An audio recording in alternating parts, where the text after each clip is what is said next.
తిరుపతి జిల్లా కోట మండలం మద్దాలి గ్రామం నందు త్రాగునీటి కోసం జాతీయ గ్రామీణ త్రాగునీటి పథకం కింద 29 లక్షల రూపాయలతో నిర్మించిన వాటర్ ట్యాంక్ ను ప్రారంభించారు. శాసనసభ్యులు డాక్టర్ పాషం సునీల్ కుమార్ గారు మాట్లాడుతూ గతంలో ఎమ్మెల్యేగా ఉన్నప్పుడు చంద్రబాబు నాయుడు సహకారంతో వాటర్ ట్యాంకు నిర్మాణంకు శిలాఫలకం చేశానని అన్నారు.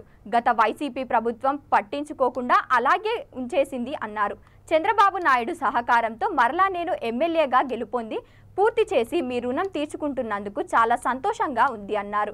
గ్రామ అభివృద్ధి కోసం కొన్ని సమస్యలు నా దృష్టికి తీసుకువచ్చారని వాటిని ఖచ్చితంగా నెరవేరుస్తానని తెలిపారు. గ్రామ అభివృద్ధి కొరకు 20 లక్షల రూపాయలు మంజూరు చేస్తున్నానని అన్నారు. గ్రామంలో అత్యవసరమైన పనులు చేయించుకోవాలని అన్నారు.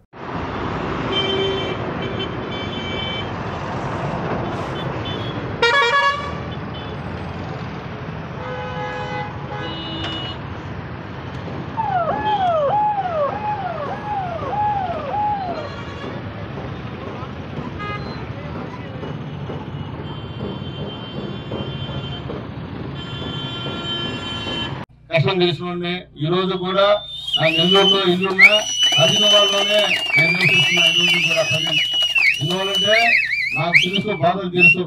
నేను గతంలో ఈ కోట మండలంలో కూడా వెలుగు డిపార్ట్మెంట్ లో పనిచేశా. సీను ఏపీఎం అప్పుడు నేను సీసీ.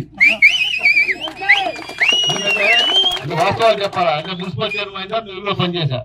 వెలుగులో పనిచేసి అప్పుడు పొదుపు లక్ష్మి లీడర్స్ కానివ్వండి, అందరిలో కూడా చాలా బాగా మాకు అందరితో కూడా మంచి సంబంధాలు ఉన్నాయి.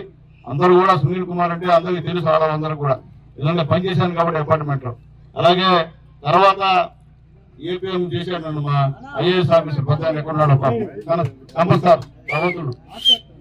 ఏదైనప్పటికీ ఈ ఇబ్బందికర పరిస్థితుల్లో డబ్బులు వస్తాయా రావాలనే పరిస్థితుల్లో ఈ కాంట్రాక్టర్ గారు ఈ వర్క్ త్వరగా పూర్తి చేసినందుకు కాంట్రాక్టర్ గారు కూడా ధన్యవాదాలు తెలియజేస్తున్నాను. అది కూడా మనస్ఫూర్తిగా. అట్లాగే ఈరోజు ఈ కార్యక్రమం బ్రహ్మాండంగా చేశారు.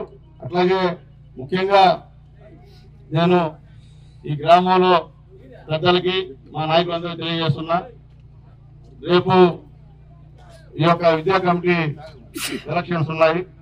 దగ్గరుండి మాట్లాడి ఇక్కడ మన వాళ్ళు ఎన్నికైతే చూసుకోండి.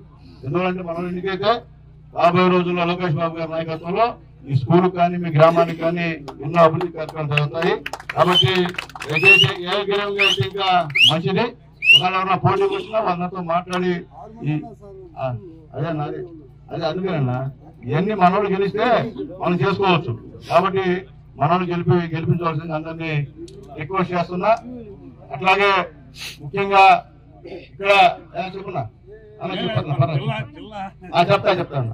అట్లాగే ముఖ్యంగా ఇక్కడ గౌరవ సర్పంచ్ గారు ఉన్నారు నాకు తెలియదు, ఉన్నారా? సర్పంచ్ గారు కూడా ధన్యవాదాలు తెలియజేస్తాను తల్లి. అట్లాగే జెడ్పీటీసీ గారు వచ్చినట్లేరు. చెప్పేదంటే గవర్నమెంట్ కార్యక్రమాలకి ఖచ్చితంగా ప్రజాప్రతినిధులు హాజరు కామని చెప్పి రిక్వెస్ట్ చేస్తున్నా. మీకు పార్టీలతో సంబంధం లేదమ్మా. మీరు ఒకవేళ సర్పంచ్ గా ఉండి వైఎస్ఆర్సీపీలో ఇప్పుడు దాకా కూడా పైసా కూడా మీకు రాలా, వచ్చిన తీసుకెళ్లిపోతున్నారు. ఇంకా మీరు ఆ పార్టీలో ఉండాలంటే అన్యాయం అవుతుంది. ఎందుకంటే చంద్రబాబు నాయుడు గవర్నమెంట్ లో ఎప్పుడు కూడా డబ్బులు డైరెక్ట్ గా కేంద్ర గవర్నమెంట్ డబ్బులు డైరెక్ట్ మీ ఖాతాలో పోయాడు, పంచాయతీ ఖాతాలో. ఈ రోజు పడిన మనసులోదే మరి డ్రా చేసుకుని తినే పరిస్థితి జరుగుతుందమ్మా. కాబట్టి మీరు కూడా ఆలోచించుకోమని చెప్పి నేను తెలియజేస్తున్నా. అలాగే పేద ప్రజాప్రతినిధులు ఎవరు వచ్చినా పార్టీలోకి మాకు ఇబ్బంది లేదు. కండిషన్ పేద ప్రజాప్రతినిధులు